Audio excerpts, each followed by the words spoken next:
Hello, everyone, and welcome to today's webinar. We'd like to thank you all for joining us.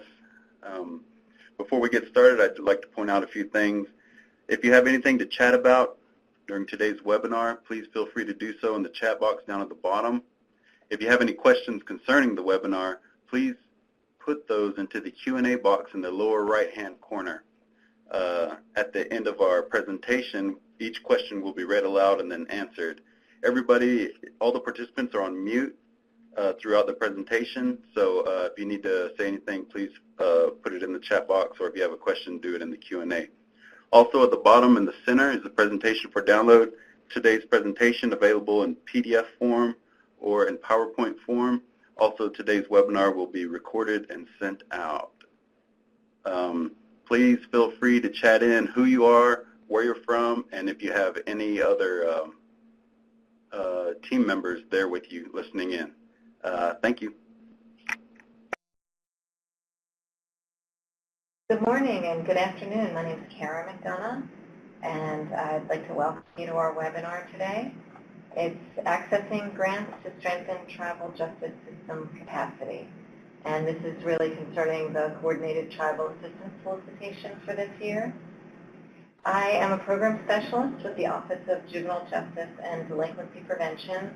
That's the office that funds Purpose Areas 8 and 9. If you've had a CTAS grant with us before, I might have been your program manager. And I'm here with my colleague. I'm Julius Dupree. I'm with the Bureau of Justice Assistance. And actually my purpose area is Purpose Area 4, the Tribal Justice System Infrastructure Program. So we're really glad you could join us today. And as Nick said, please know that we'll get to all your questions at the end of this presentation. So feel free, there's no question that's too small. Feel free to put it into the Q&A box. So I just want to start with a little bit of context around our CTAS application. The link here is where you can find FY18's open solicitation. And I want to just remind you guys that the application deadline is 9 p.m. Eastern Standard Time on March 20th of 2018. And the other link at the justice.gov website takes you to the rest of the webinars in this series. We had two webinars last week.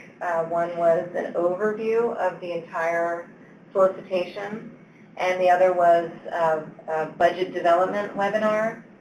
And today's webinar is really focused on an online tool to help you with your CTAS application, and some tips from those of us who have been working with CTAS for a while. And then there will be a number of other webinars that are focused on each specific purpose area. And you can find the dates and the time and a registration link at this address right here on your screen, the third bullet. Also, if you wanted to listen to the CTAS overview webinar and you missed it last week, you can request a copy of the recorded webinar through tribal grants at usdoj.gov. If you write an email to them and say that you missed the overview webinar and you'd like to have a copy of the link, they will send it out to you. We will also be posting it, but it may take a little while to get it posted, so if you need it sooner rather than later, you can request it. This is a history of CTAS applications and awards. So I bring this up so that you all can get a little bit of an overview about the number of awards that we make. So the top line is the total number of applicants, and the second line is the total number of applications. So it could be that a tribe applied for multiple purpose areas, and that's why you see less applicants than applications. We're counting the applications by purpose area. And then you see the number of total awards that were made. So you'll notice that over the years from fiscal year 14 to 17, they've ranged from a low of 191 in 14 to a high of 236 in fiscal year 2016. We are not able to say exactly how many awards we'll be able to make in fiscal year 2018 because we don't have a final budget yet. So that's something that gets determined a little bit further down the road. And then this is just a little bit more information by purpose area. And if you take a look at this slide, you'll notice that each purpose area has the total number of applications, and then it has the total number of awards. So you'll see that each purpose area is more or less competitive. And sometimes this depends on the year that we're in. This slide is looking at last year, 2017, and you'll see, for instance, in Purpose Area 4, there were 22 applications and only 6 were funded. So that was a rather competitive area. And, if you look at Purpose Area 7, there were 26 applications and 18 of them were funded. So this is really just to give you an overview of the amount of awards that we're able to make each year. We do receive many more quality applications than we have funds to award, which is unfortunate. So we're in a difficult position of looking at a lot of need and a lot of really high quality awards, and it just depends each year on the budget how many we can make. So this webinar really focuses on an online tool that we developed specifically for CTAS. You can use it for other complex grants, other federal grants, certainly it applies to as well. And it gives you basically strategies that can help you manage the many details that are inherent in these complex solicitations. And managing those details can be extreme. If those details are not managed correctly, it can prove to be extremely problematic, and it can even disqualify your application from being looked at. And that is something that we do occasionally see, that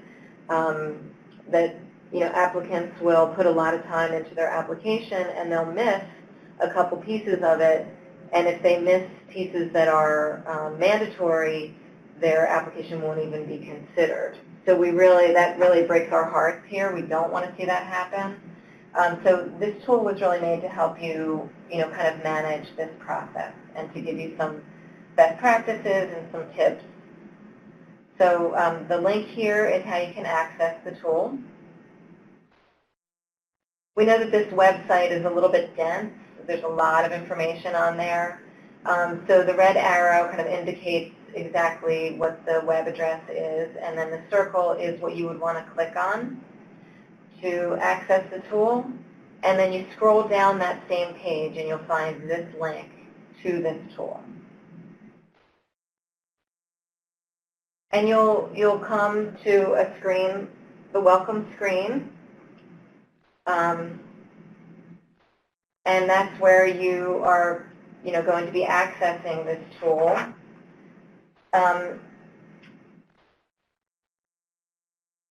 And then you'll go to these application steps.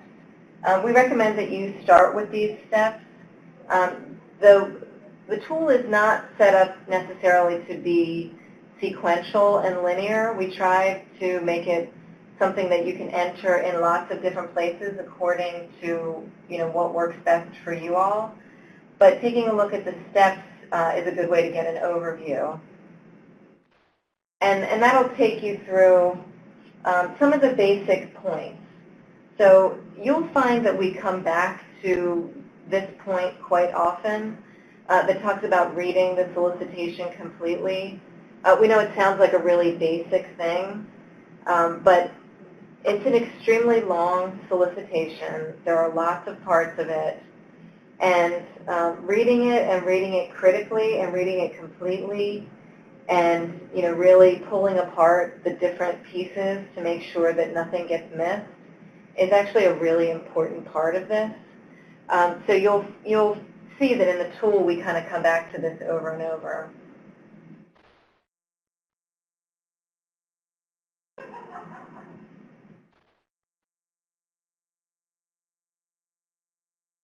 And this is another piece where it can be easy to miss. We know that many tribes have lots and lots of things, competing priorities, and that you're sometimes working on lots of other grants and programs, and that many people are wearing multiple hats. So this is really some basic steps in these questions to help you think through some things that are really will benefit you throughout the process. And one of those is really identifying a team leader that can coordinate all the different pieces, especially in a solicitation like CTAS, where there's so many different areas and there's so many different kinds of expertise that is needed. There really is no way that any one or two people could do a high-quality job on all those things. So you're going to need a team, and that team is going to need somebody that's really going to be just looking at the timeline and gathering the pieces, editing the pieces, making sure that they're all in their final state, making sure that they get into GMS. At any point along this process, things can really go awry, even up till the last part of actually getting your application into our system. And we'll talk about that a little bit later. But those of you who have been through this process, I recognize lots of familiar names on this webinar, and I know that many of you have done this process before, so you can probably attest to the fact that there's, even once you get past the difficult part of coordinating your team, getting it into our system can be, a whole other obstacle in itself. So question 3 is identifying team members who will work with you on your application. And again, this is similar to what I was saying earlier, and you really do need people with different skill sets and people who are able to focus on the quality of each of the pieces, and then someone who's really able to coordinate and get all these pieces from your different team members. We are aware that many of you are operating, with less staff than might be, optimal. And so even if you don't have staff to really take on a big, chunk of it, it still would be really a wonderful thing to be able to have some people that you can call on at the very least to, give it a final edit, give some feedback, and that's really what this next slide speaks to in terms of roles and responsibilities.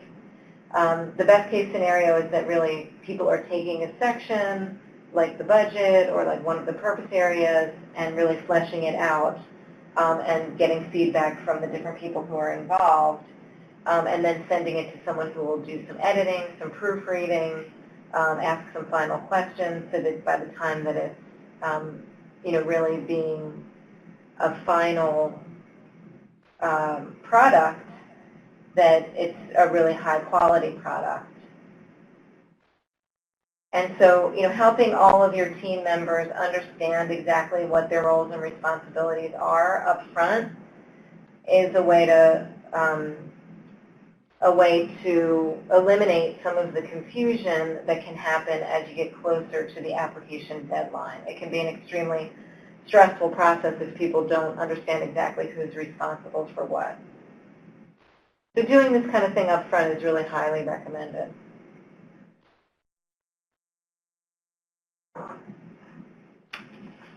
So question 5 is really about that timeline. And again, this is really helpful in terms of the stress that does inevitably come up at the end as the due date is creeping up on you. And, without a timeline, you can really get jammed up at the end and make some basic mistakes, whether it's just typos or whether it's, mistakes in terms of, uploading the wrong application. Sometimes, unfortunately, we'll see things where it's obvious something was submitted that just simply is not finished or was not a final version. Or sometimes we'll, go into GMS and look at the application and there's two of, let's say, a narrative but no budget. In that case, you wouldn't even make it to the peer review. So, getting a timeline, it's highly recommended that if you can make your timeline such that you are submitting your application prior to the deadline, even if it's the day before, it can save you a lot of stress, and it can save you, potentially even being disqualified, because a lot of people are trying to get in the system at the end towards the deadline, and there really can be technical difficulties. So the next sort of basic question is really about your tribal leadership and making sure that your tribal leadership is, is supportive of the application that your team is working on. You'll notice in the CTAS application it is a requirement to have a resolution or other document that, basically that serves the same function as a resolution to give you legal authority to apply for the tribe. But also, the other thing is that if a tribe submits more than one application, let's say that people aren't clear about their roles and somebody submits an application and someone else does it as well, or a different department submits something, we only will take the latest application, whichever is the last one submitted, because that's really the only, we wouldn't know which one you would rather have us look at. So the rule is kind of that we would look at the last one. So that's why we really ask that you make sure that, your leadership is supportive of the team that's working on this application. So this is just what the screen looks like, the Getting Started screen. I just wanted you guys to take a look at the fact that there are multiple portholes to enter this tool. So you can start with program design, you can start with needs assessment, you really can start, wherever works best for you all. We started here with the vision statement. It's really a way of looking at overall why your team is completing this CTAS application, and using it as a way to make sure that your values and your beliefs are really at the forefront of this process. It's very easy to get extremely focused on, the Department of Justice details, because obviously, they're extremely important to be awarded the funds. But what's even more important is to make sure that your application really is a reflection of your vision. So that, should the application be awarded, it will be a reflection of exactly what your tribe is wanting to do. So again, this piece comes back to the reading critically. There's a number of questions here. So as you click on each of these points, it'll take you through some bullet points about helping you read it critically. So asking yourself, what exactly in this section needs to be included? How is it scored? If you're really tuned into exactly how things are scored, you will allocate your time and your effort accordingly. So if there's a section that's worth 10% versus a section that's worth 40%, and you are very aware of that,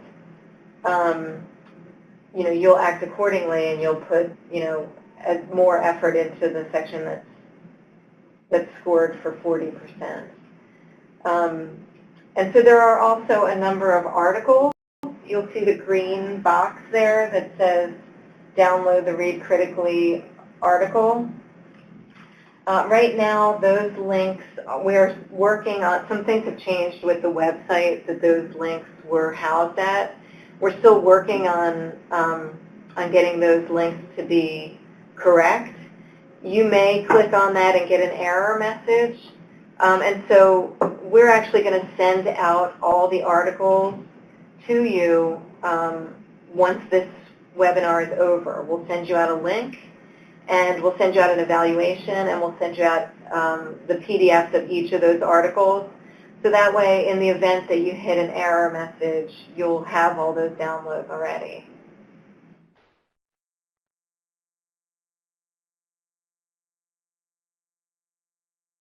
Can we get the next slide, please?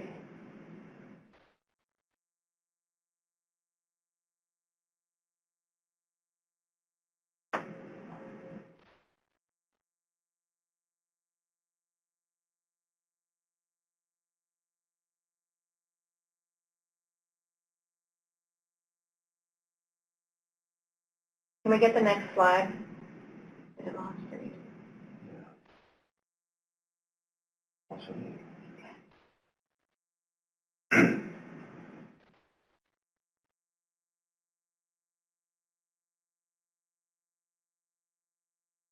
Okay, this is Julius Dupree, and I want to talk a little.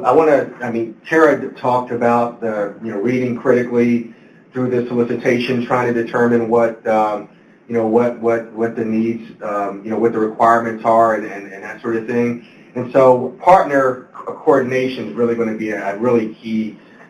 Play a key role as part of solicitation as well. So now that you've read the application solicitation, you know what all the purpose areas are. Now it's a time to think about who are the stakeholders or who are the partners that you may need to help out with it. So are you going to need to talk to the police department? Are you going to need to talk to the courts?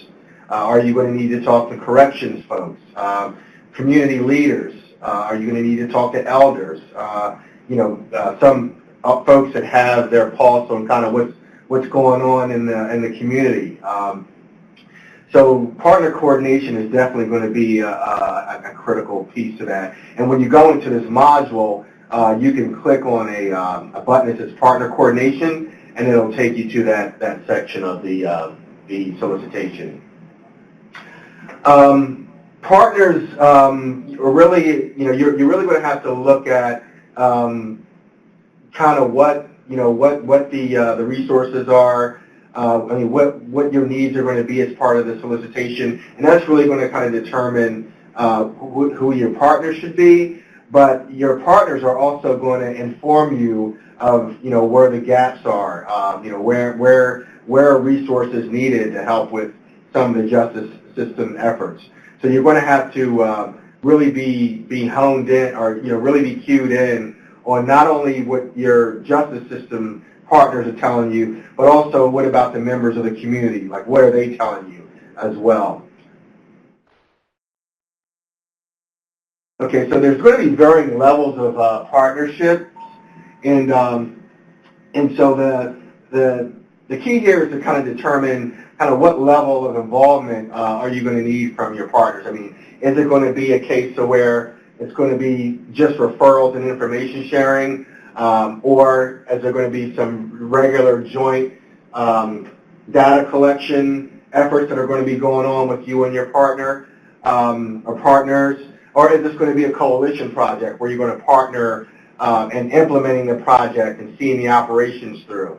And I also would like to say be creative in who you're identifying your partners, because I mean, although the projects that you work on will be more probably more specific to tribal lands in most cases, you may find that there are some local or state partners that may have some shared goals, shared visions with you or your tribe, and you may want to work with them on certain resources. They may have certain resources that they can share with you, and vice versa.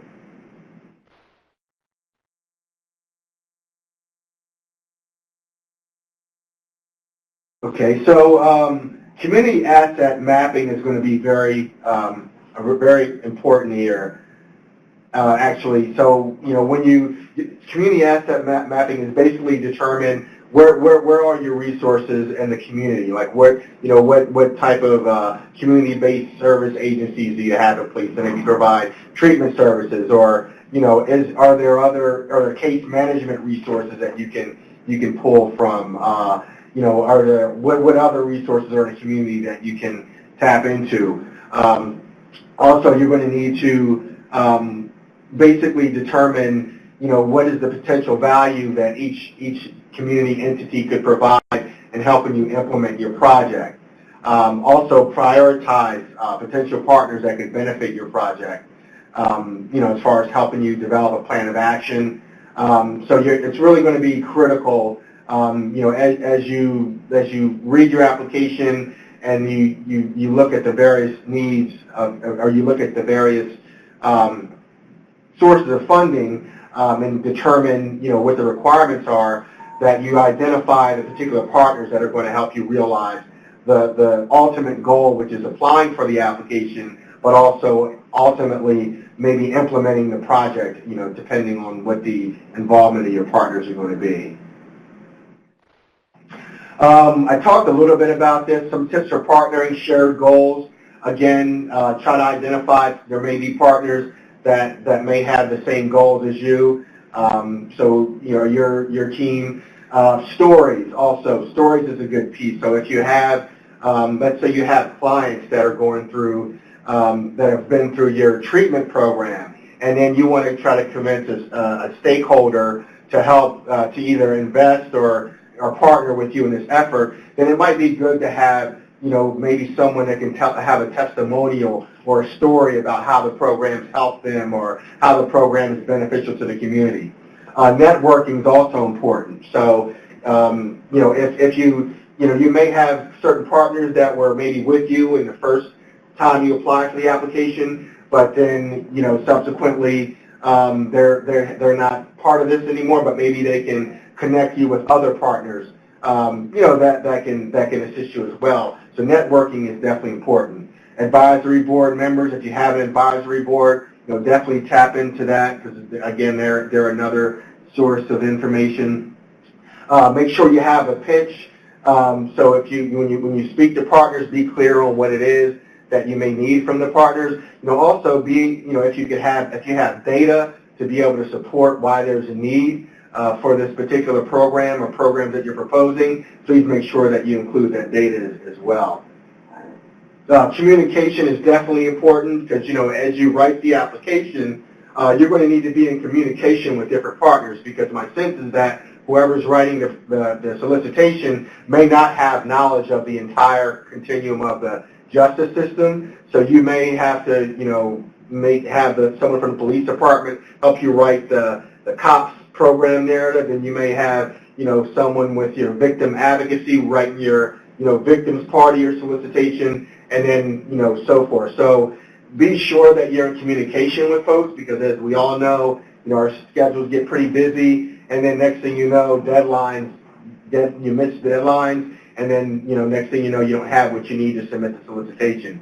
So as Kara mentioned, that timeline at the solicitation level, as far as writing the solicitation, is important, because you're going to need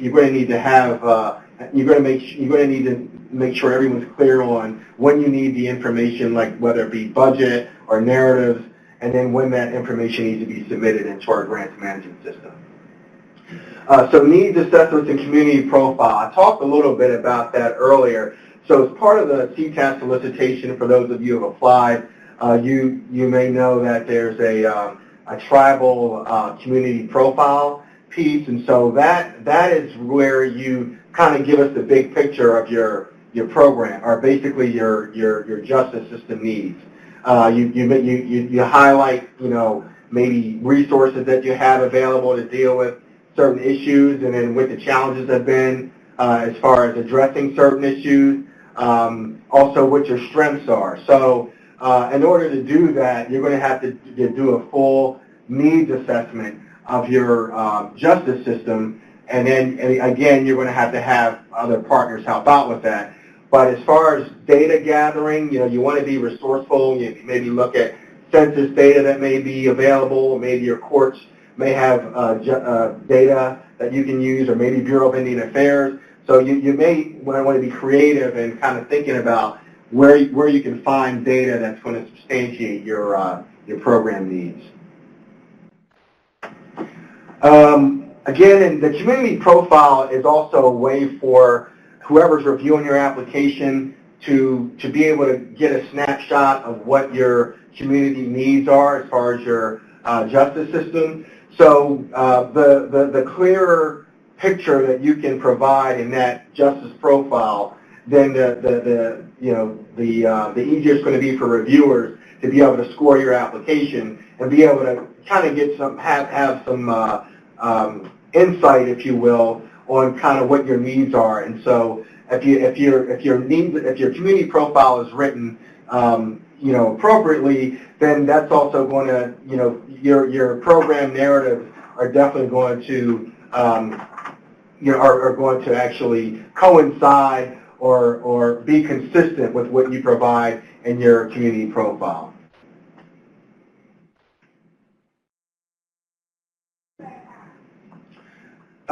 So again, and as far as your needs assessment community profile, you need to make sure you bring together the key people you need, identifying the data that you need for the application, basically using data that's really going to help you describe why your program is important.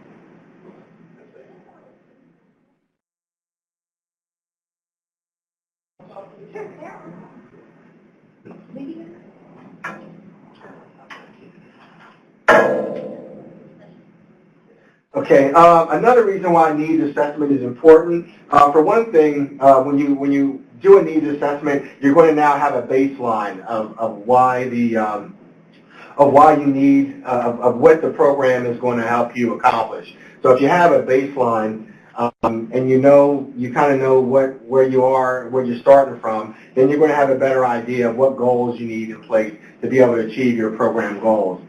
Also, it's going to help you validate what you think the needs are. Like maybe you have assumptions of what your needs are, but gathering the data is really going to help you substantiate that. Data is going to also help you determine whether or not you have the capacity or resources that you need to address the problem. Also, it'll help you identify gaps. So having that and doing that needs assessment is really going to be the fulcrum, if you will, of the process, because it's really going to help. A lot of stuff is going to grow from having that, or come out of having that needs assessment, and it's really going to help you write a more well-informed solicitation.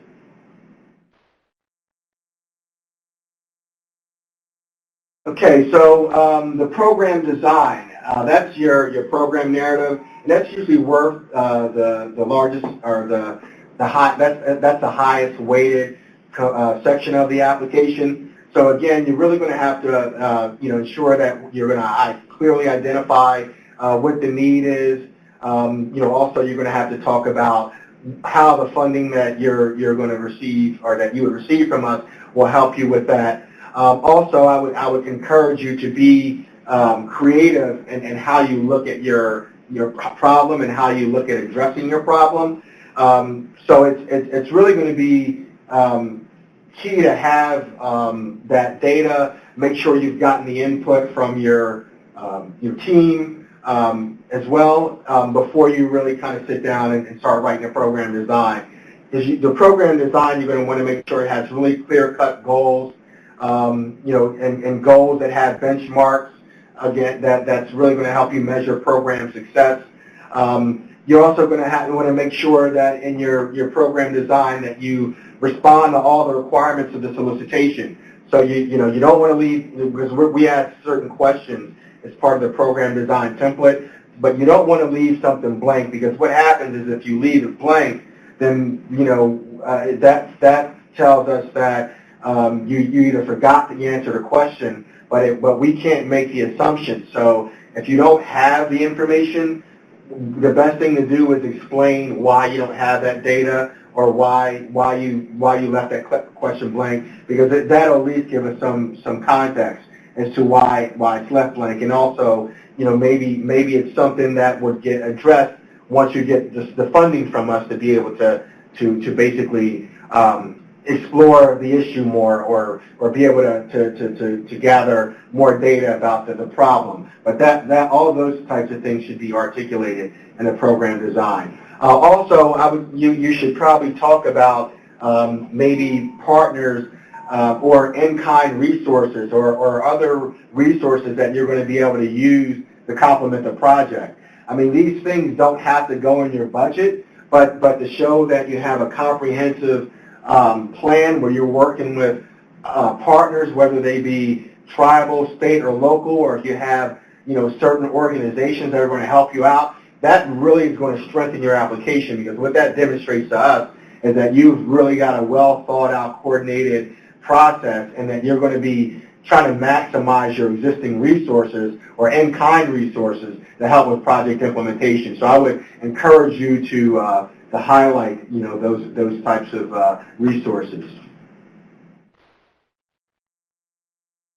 Again, researching the funders' requirements is really important, because again, a lot of these programs have different legislative and statutory requirements. So it's really important that you know what those are before you go into writing each purpose area narrative, because you're going to have to write a purpose area narrative for each program that you're applying for, but you're really going to want to be informed about what the requirements are for each of those purpose areas.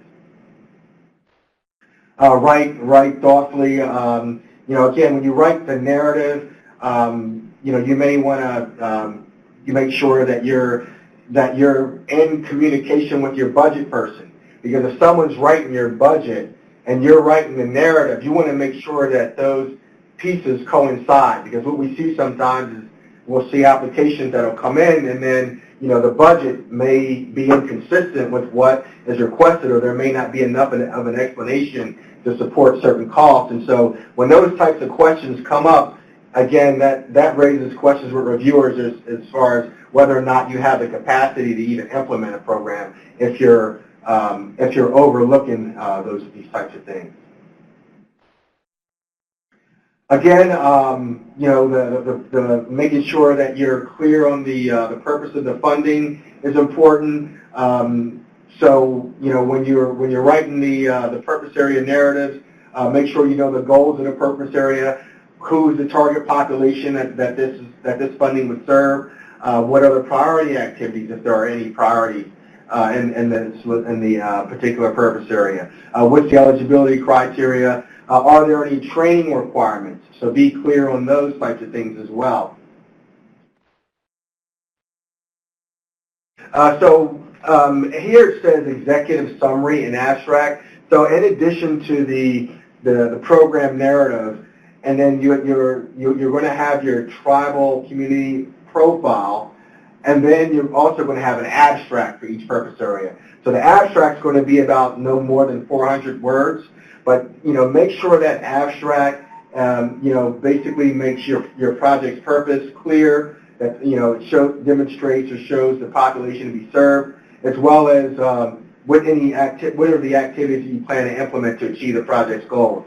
Because that abstract, while it's, it may, I don't want to marginalize it. Yeah, it's only 400 words, but that's really important, because what that's going to do is, if you do receive funding, that's going to be the summary that we put out there to the congressional, to your Congress people, to the senators, and all the people that get notified. So that's really going to be like the face of your project from our perspective. So please make sure that abstract is concise and it conveys everything that it needs to.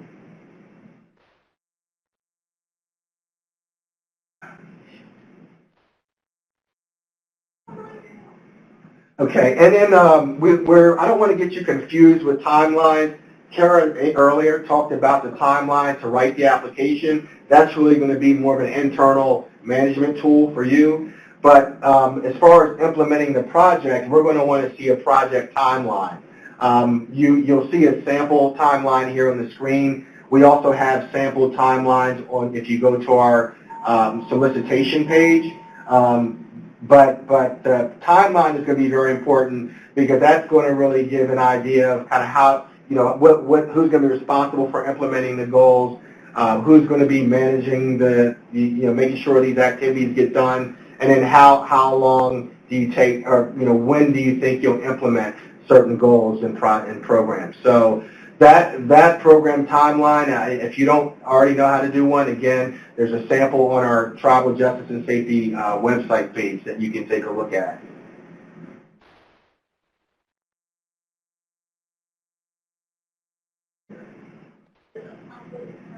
Okay. Now, as far as your writing your narrative, again, we like to stress a coordinated plan across tribal departments. So, please consider how to make broader connections within the purpose area. So if you're talking about program capacity, consider including how it fits within the larger tribal infrastructure.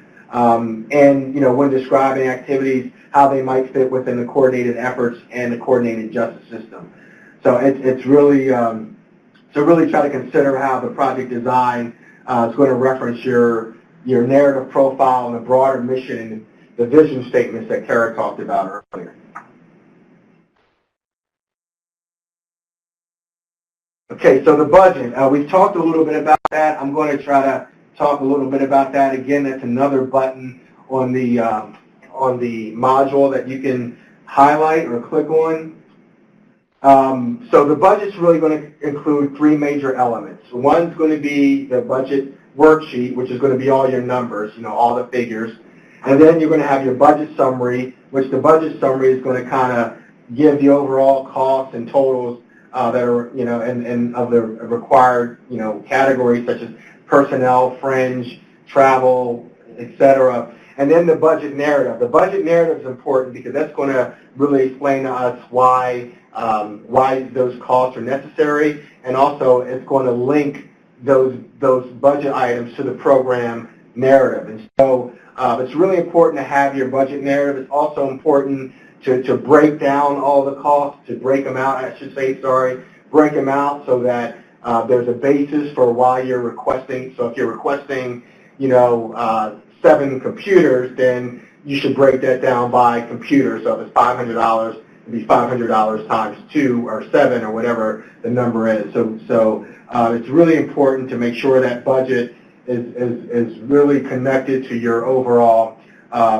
program narrative, and that you have detailed basis for your calculations as well as a narrative explaining it. So three words that we use when we talk about budgets: allowable, reasonable, and allocable. So are the funding, are the budget line items that you requested, are they allowable? We have some resources that gives you a general list of what's allowable, what's not under federal guidelines. So you can go to our OJP financial guide, which you'll see a link here. COPS also has a financial guide, and then OVW they have a financial guide as well. They have a link to the financial guide, but I will say that OVW and OJP financial guides that's really consistent. COPS, there may be some variations, but I can say that those two, they can at least provide you with a general overview, if you will, of what's allowable and what's not. Now, you've got to look at this particular purpose areas as well, because there may be some things that aren't listed as a federal unallowable cost in the financial guide, but they may not be allowable under a particular purpose area. So, for example, I know construction is allowable, or as an allowable item in the purpose area 4. Since renovation, not construction, but a lot of times renovation costs do go in the construction category, whereas other categories of funding under CTAS, there may not be any renovation or construction costs. So be mindful of that. Whether reasonable, make sure the costs are reasonable. So if you got a computer and you're saying that the computer is $5,000, and we're going to be concerned because maybe that's a lot more than market value, if you will. So again, kind of make sure that your budget's informed and reasonable. allocable. Again, that gets back to the cost that you're requesting are going to be allocated to the project, that everything is connected as far as what you're requesting in your budget or your program narrative and what your budget detail worksheet is reflecting. So preparing your budget, I mean, this is not something that you have to wait until the CTAS solicitation comes out to prepare. I mean, you can, because although our solicitation does change a little bit from year to year, one thing that's going to probably stay the same is kind of like what our budget worksheets are going to look like, and as far as kind of, what the general allowable items are going to be, under a particular grant or purpose area. And so I would, I would start early. I would even start before solicitation comes out for future reference when you start your planning. Let's see. Common budget mistakes, I'll go through these real quickly, but a lot of times what you find, again, this is why you want to plan ahead, try to get your application in early. We'll get applications where the budget detail worksheet is missing, and that's a showstopper. So if you don't have your budget detail worksheet, your application gets jettisoned from the process. So basically your application is not qualified for review. And then you spend all that work, and now the only reason you're disqualified is because you may have forgot to upload the budget attachment. So make sure that you include that. Make sure that all your computations are correct. I mean, that won't disqualify you, but what will happen is if you do get funded, it'll take your budget much longer time to get through the budget clearance and approval process, and that can take a long time. So please make sure that your budget is as clean and correct as it can possibly be. Any unallowable costs, make sure you don't include unallowable costs. Make sure the budget narrative's clear. Also, make sure you complete the financial capability questionnaire and submit that. Sometimes we don't see that. Again, we can't stress enough is to avoid procrastination because you never know what kind of technical issue could come up at the last minute. And I think that we can all, we've all been there, but if the more we can plan ahead and avoid it, the better off we are. So. Okay, so just want to talk a little bit about some lessons learned from the previous years, or where we've had applicants that had issues. So if you have audit requirements, if you have to do an audit each year in accordance with the federal audit guidelines, make sure those are up to date. Because what will happen is if that is not up to date, then it's another delay as far as getting an award if you're awarded a grant. Also, make sure your points of contact are up to date. What happens sometimes is whoever applied for the application may have left or may not be part of the actual project. And then what happens is when we send the award notification out, that the people don't get notified who need to get notified. So, or there may have been some issue where, the contact wasn't up to date and you didn't get a certain email and your funds are frozen. So just make sure that information is up to date so that you don't encounter any of those technical difficulties. You'll see some websites I have listed here as far as different financial guide information. So please feel free to review that information, prior to that, because the more informed you are about kind of federal processes and procedures, then you have one leg up, if you will, as far as the process is concerned. So I would encourage you to take a look at those financial guides so you know what the requirements are, federal requirements. Some of the mistakes that we've seen that we would hope that you all would try to avoid is explaining the problem in great detail, but offering brief proposed solutions or solutions that don't seem to give us that are well thought out and well fleshed out. So please be sure that you have a very methodical solution, if you will, or proposed solution for how you're going to address your problem. Don't just include certain jargon. Try to think you're impressing us, because it's we're going to have a lot of different reviewers from various backgrounds.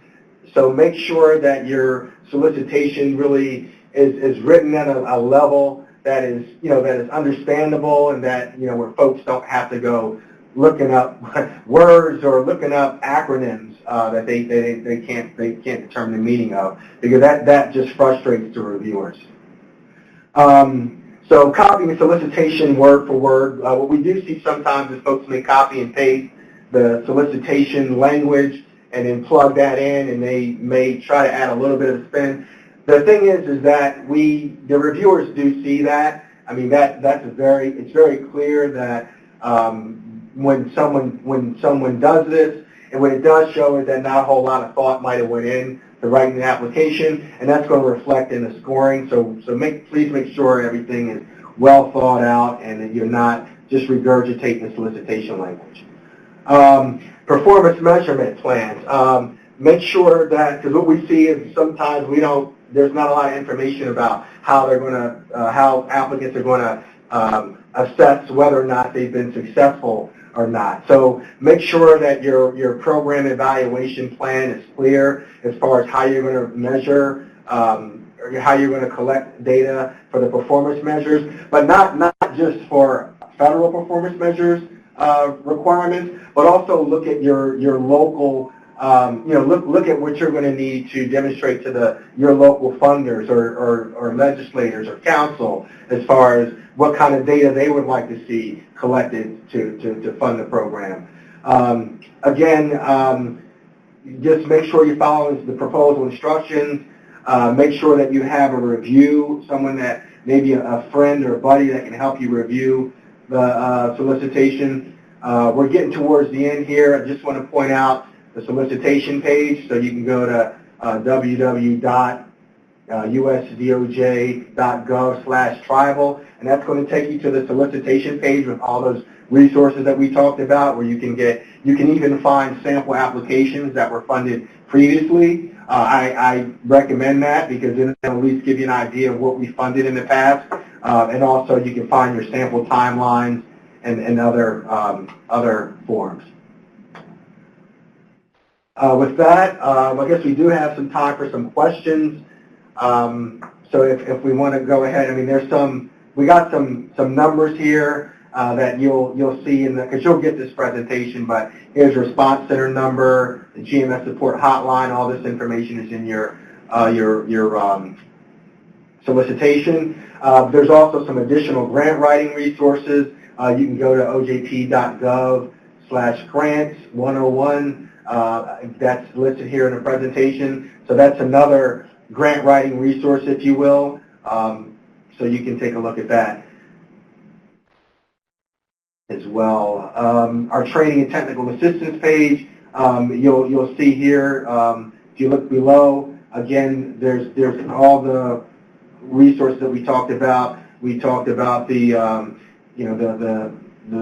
COPS grant reference guide, the financial guide. All those documents are listed right here at the bottom of the training and technical assistance resource page as well.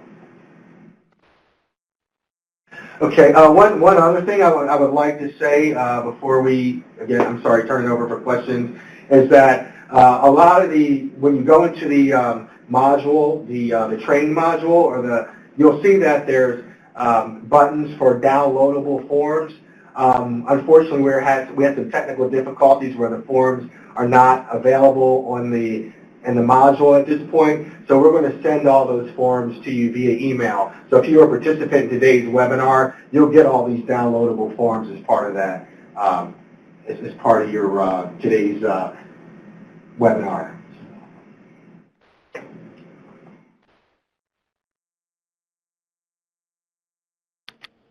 Okay, we had one question here about what was the email address to request a previous presentation, and Kara, do you want to give that again? Sure. I typed it into the chat box, but you can email tribalgrants@usdoj.gov and let them know that you'd missed the webinar on January 9th that was a CTAS overview webinar, and they'll send you out a link to the recording, and they'll send you out a transcript of the question and answer session. Like today, we had a question and answer session at the end of the PowerPoint, and there were more questions, because it was about the technical aspects of the solicitation, and so they're all typed out, and you can get that transcript as well.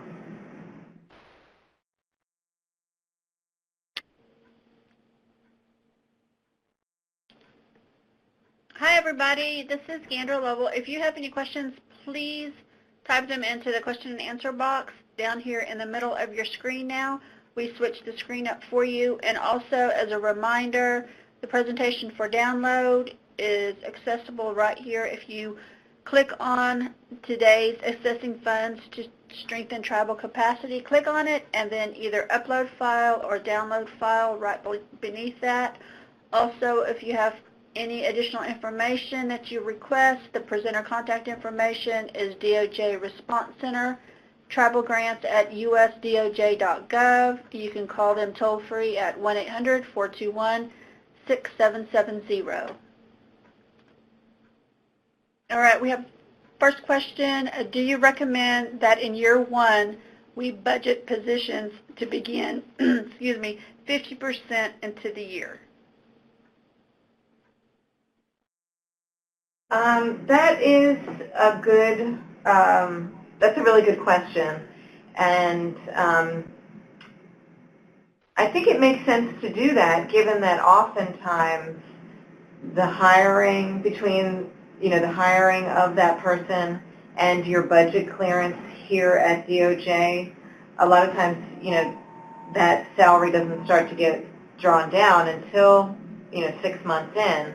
So I would say, based on your experience, if that has been your experience in the past, that it takes let's say half a year to get everything posted and get the hiring finalized, then you can do that and just provide an explanation to say, we anticipate that between the budget clearance process and our hiring process, that we would only need this salary for 6 months of the first year.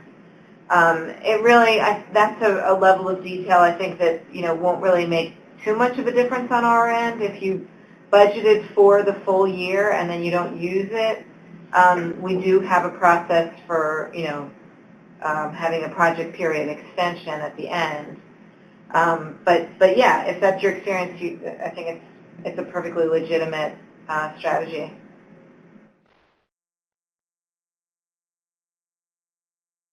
And Daisy is asking can you give me that email address again for contacting about the missed webinar? Sure. It's tribal grants, one word, at usdoj.gov.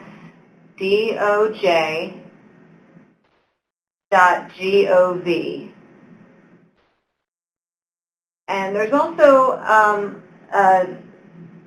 a phone number as well, and that's 1-800-421-6770.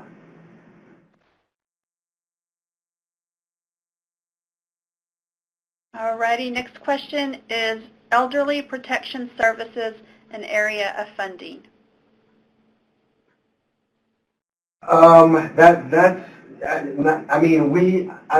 just thinking about our OVC, Office Victims of Crime, and it's not a purpose area for elderly protection services, but there may, for some reason I'm thinking that they may have some sort of resources to help with that.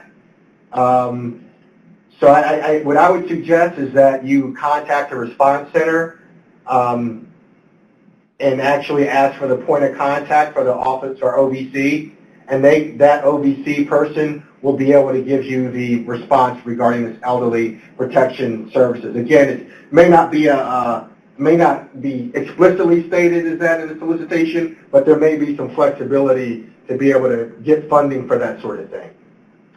And again, that's the same number that I just gave, the tribal grants at usdoj.gov. So that is the Office on Victims of Crime, which is the OVC, is in charge of purpose areas 6 and 7. And that, would probably be your best bet to ask about whether or not elderly services would be included. And again, the response center will direct you to someone from that office that can give you a more specific answer. Great, thanks, Karen. I think we got one more question that we might be able to fit in because I know we're at the hour. It says, are there any instances where a light snack is allowable for an after-school program? Yeah, this is Kara McDonough, and I represent purpose areas 8 and 9. And it can be allowable in the context of a youth program, and you can build that into your budget. You will likely be asked for additional justification on that. So if you can put in as much information as you possibly can if and when you include that, which is to say you would put in how many young people, what would be the cost of the snack, and the reason why you would be offering a snack. So in that case, it would be that they're staying until a certain time at night and they haven't eaten since lunchtime, and or that there's no other snacks that are readily available in the area. So you to the extent that you can include more information on something like food, that would be better. Because food is scrutinized extremely carefully, particularly in the context of like a meeting or a conference. It's unallowable. Okay, thank you, everyone. Before we get off here, though, however, we do have a webinar survey. It is in the left-hand corner of your screen. If you highlight that link and click Browse To, it will take you to the webinar survey. If you can please fill that out, let us know how we did today. We take your answers very seriously to help us improve webinars for next year. And if you have any questions, you can contact the email and the 1-800 number at the bottom of the screen. Thanks, everyone. Thank you.